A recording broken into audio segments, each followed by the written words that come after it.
नमस्कार शेतकरी मित्रांनो. जसे की आपण पाहत आहात हे ट्रॅक्टरच्या सहाय्याने कसे तूरीचे खोड काढणे चालू आहे. आता आपण तूर तर सोंगली पण खोड उपटायची मोठी चिंता असते.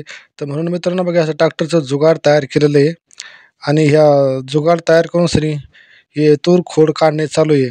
आता एक वखरा टाईप त्याला खालून पास लावलेली आहे आणि तूरच्या खालून अलगद हे पास निघून जाते आणि झाड लगेच तुरंत वर मोकळं होते. याला लहान मुलंसुद्धा याला उपटू शकतात. झाडं असे एकदम मोकळे होऊन जातात आणि त्याचबरोबर हे वावर पण पूर्ण वखरलं जातं, नरम पण होतं आणि तूरचं खोड आणि कपाशीचं खोड हे काढणं अलगद सोपं होऊन जातं.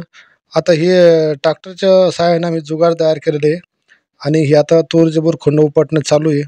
त्याचप्रमाणे जसे की तुमची सरकी झाली आणि तूरचे खोड किती पण मोठे असले तरी पण हे तूर खोड काढलं जाते. आता ती बी असं एका हाताने हे बघा आता हा माणूस आहे. आता एका हाताने अलगद झाडात उपटल्या जाते आणि मोकळे होते. कितीही खोड मोठा असू द्या, याला लहान मुलंसुद्धा असे उपटून फेकतील. अशा पद्धतीने हे झाड हे एकदम मोकळे होऊन जाते आणि वावर पण 1-1 घंट्यामध्येच आपले लगेच तयार होऊन जातं. झटक्यात वावर तयार होतं लगेच. 1 घंटो काम मिनटो में मजूर लावा तर ते परवडत नाही. मजूर आमचे लावले 2दा पळून गेले. अर्ध्या-अर्ध्या दिवशी हजेरी घेतली, दारू पिली, तिकडेच पळून गेली. म्हणून आम्ही हे ट्रॅक्टर एक ठिकाणी बघितलं आणि हे असं जुगाड तयार केलं आणि त्या पद्धतीनं आम्ही आता हे तूरीचे खोड काढणे चालू आहे मित्रांनो.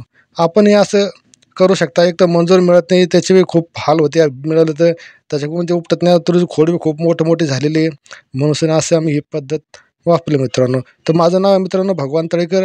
हा व्हिडिओ आवडला असेल तर इतरांना पण शेअर करा, जेणेकरून शेतकऱ्याचे पण कष्ट वाचतील. हा माझा हाच हेतू आहे.